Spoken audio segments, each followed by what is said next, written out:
Hey, today we're going to be talking about our financial plan.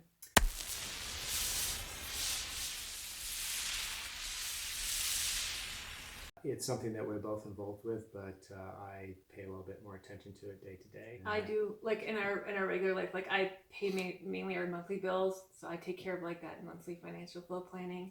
He does some of that too because he pays some of the bills, but he focuses on our long term retirement plans, and I just sort of Throw money at it. throw money in wherever I'm supposed to throw money in. So All because right. 2025 people, that's when we need to leave this horrifying state.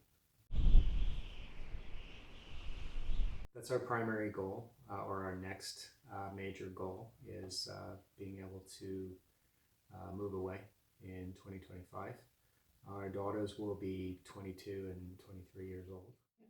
We will be 54 and 56. So We're just very youthful looking. not really. Well, speak for yourself. So in 2025, our goal is to sell our house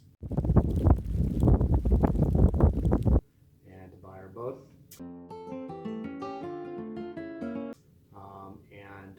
From that point forward, we'd like to be able to just work enough to cover expenses. So we should be able to hopefully stop saving or stop saving so much, but we don't want to start drawing down any savings at that point. And that should be fairly realistic because of what we do for a living. Stefan is a software developer, and I'm a business analyst in IT, so basically software development as well. And I could do project management, so we both should be able to find. Yeah, we're hoping to be able to find, contract work if we need it, stuff like that, short-term contracts. And it's also another thing that's nice about that is most of the time, especially with contract work, you can find. I mean, we both work from home now, but the work can be pretty location independent. Later in 2032, that date's not as well defined, but we'll be 61 and 63, so that would be the earliest point at which we could consider early Social Security withdrawals. And our goal at that point would be to stop with short-term contract work and other, basically start covering most or all of our expenses from our savings and investments. That target for 2025 would be to have a $2 million net worth and to maintain that at the inflation adjusted net worth through 2032. So that would be the not drawing down the savings part. After 2032, we'd be looking at an approximate 4% withdrawal rate. 4% would be how much per year that we would be living out of $2 million? That would be $80,000 a year roughly from savings.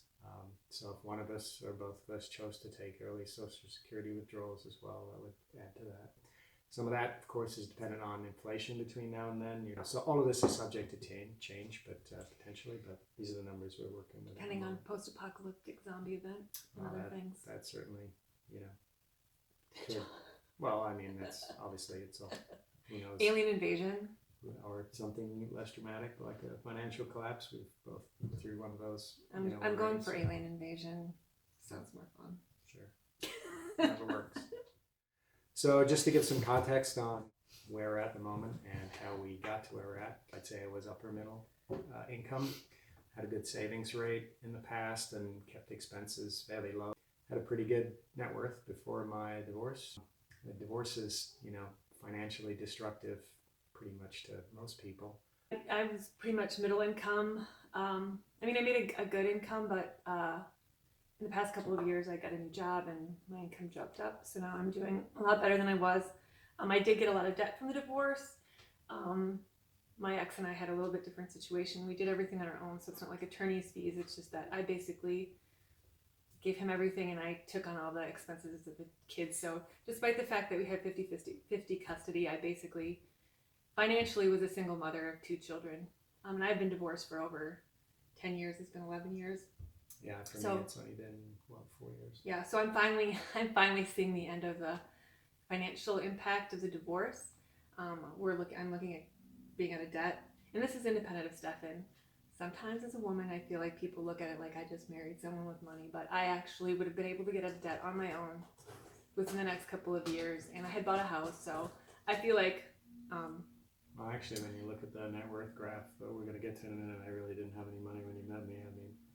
Well, you did have some retirement. I had minimally saved for retirement. I had some money in retirement. Most of that was pre-kid money, and we didn't split our assets 100%. But now I started contributing to my retirement again. So I don't know. I was also like a coupon clipper. We did that extreme couponing. I bought like 3 newspapers. Like we did as much as we could to save. My kids know how to budget. We always look for deals. Yeah, we're pretty cheap. Necessity as much as choice, but I mean, even now that my income is a little bit better, we buy all our clothes at the thrift store. I mean, the one thing that I splurge a little bit on. Now, really. Yeah, that's what I'm saying. We still buy all our clothes at the thrift store. Mm-hmm. The only thing that I splurge on now is, I love food and I love grocery shopping, but I don't like to leave the house, so I do take advantage of grocery delivery services, which is probably a little bit extravagant. I could save a little bit more money by doing coupon clipping and going myself, but we could take fewer trips, and we didn't need to buy a new house. There's lots of ways we could have saved a lot of money. So, but we know we only have the kids for a few more years, and we want to be comfortable, a little bit comfortable, since we could afford it. But I don't think we're extravagant. So yeah, I think we're where we need to be. So our net worth as it stands today is about $700,000, of which 63,000 right now is in divorce-related debt. So that's split between us from with what we both still owe that was related to that. But we are repaying that at about $5,000 a month, so we should be clear of it in about 12 months or less, depending on how things that's go. our estimates, debt-free, except for the house. So, I think we're being fairly aggressive about that. We could be more aggressive, like I said, if we cut expenses more, but we're trying to, enjoy life in the meantime as well. So that goes back to the kids too. So for example, like we want to go to Costa Rica this year with the kids. And like we did go to England, and we've done a few other trips with the kids. The kids are gone after a certain amount of time. So, yes, we could just say no and save that money and dump it at debt. But, if we don't get out of here at 2025 and we have to prolong it a year, At least we will spend the time as a family and have those memories. So, yeah, it's a balance. Yep. To see whether this goal is realistic, one of the things I've done is net worth projection. All net worth is it's a sum of what you own minus what you owe. So if you own $100 million worth of commercial property, but you are mortgaged to the tune of $99 million, then although you own $100 million worth of property, you still only have a net worth of $1 million.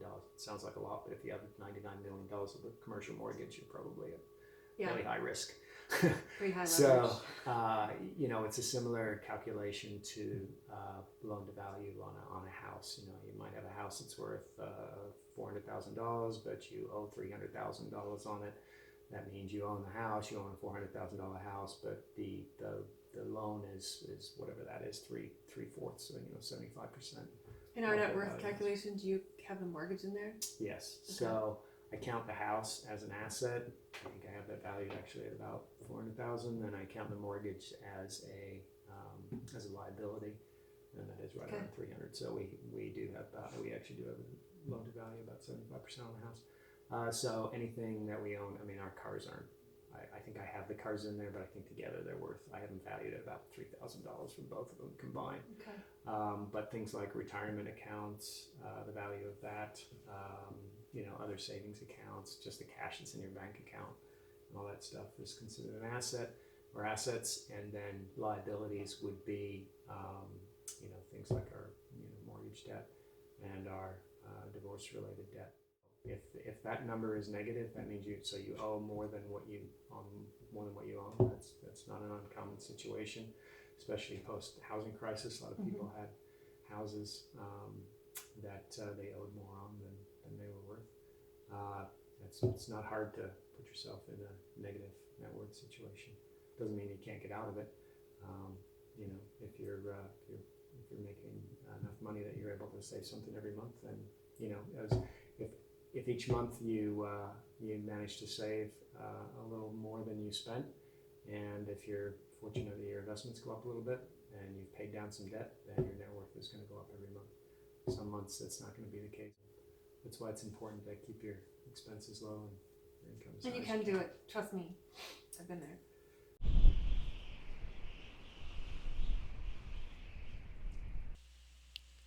So let's look at our net worth over time. Here on the extreme left of the graph, I should say the axis, or the x-axis along the bottom is time, starting in December of 2013 and ending in, I think it's December of 2025. And then on the y-axis on the vertical scale is dollars. You can see the impact of that divorce is, I dropped to, I think it was right around 150,000, something like that. But then the inflection point there is when Kelly and I got married, and we started being able to factor Kelly's assets and her income primarily into it. So you can see we started saving a little bit of a better rate there. Didn't have a lot of assets, but I do have a good income. Do have a good income. So you can see that our accumulation and net worth has slowed down a little bit in the last few months because the stock market hasn't been doing very well. But we still, it's a reasonable goal for us to be. My original goal for 2018 was trying to get back to where it was pre-divorce. So it's still achievable depending on what the market does, as long as we can keep saving. And so just kind of projecting out that, what we'd need to save in order to get up to our goal in 2025. You can see here's roughly where we need to be in 2020, 2022, 2024, and 2025. So you can see that that's kind of the trajectory we need to be on. We know that it's not going to be a straight line. Some years will do better and some years will do worse. But that's kind of like, this is, if we keep tracking against this, we'll see if we're still in reality and kind of where we need to be going. So, knowing that number that we want to achieve at that time, we can test to see if that's realistic or not, how attainable that is. If you look at the numbers, it requires a net worth increase of about 15% per year, which coincidentally, I didn't plan it this way, but when I went back and checked in the 2000s, in the aughts, that's about what I averaged previously, was about 15% per year. And that's including the impact of the 2008-2009 recession. So that's, factoring in a fairly major recession there. Didn't have any breaks in income, but it's at least plausible. So it's, if it was something like 50% a year, then, that's not going to be sustainable. Although in 2017, we did manage a 46% increase mostly because of the stock market did well. Also in that, I haven't factored in the impact of retiring that divorce-related debt that we're paying off at $5K a month. So there's an extra cushion in there too. Yeah, so that $5K will really balance out, stock market doing worse or whatever. If everything goes well, help. Yeah, it can only help. We may be doing better. It can help balance out the, down, ups and downs. Yeah, the ups and downs. So there's always risks associated with that. Just because we try to work towards that goal doesn't mean that we'll manage it. I think our two biggest risks are income disruption and investment underperformance. As far as mitigating income disruption, we're working on multiple income streams, which this is one of them. Yeah, getting this website going, because this will be something that we want to continue once we move onto the boat. Passive income. Yeah, get some passive income, but we don't really have. Yeah, we don't, and then we can do this too once we're on the boat and share adventures. People are interested, and so we can keep it going. Yeah. Other than that, we do both have our own jobs and our own careers, so that one of us loses a job, then hopefully the other one still is the other one's able to continue, and try and even out some of those bumps. Neither of us have had a break in income in 10, 15 years, so. And I do have long-term disability and short-term disability insurance, so we have some coverage. Yeah, and I carry my own insurance for that kind of thing too as a self-employed person, so that's all we can do there. Try and remain healthy. Eating well. So vegan lifestyle.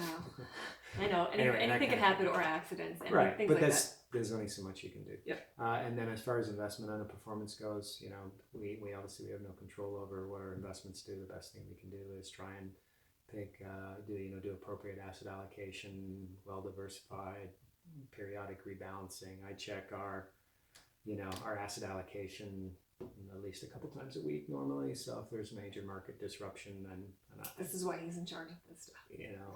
I've had to rebalance.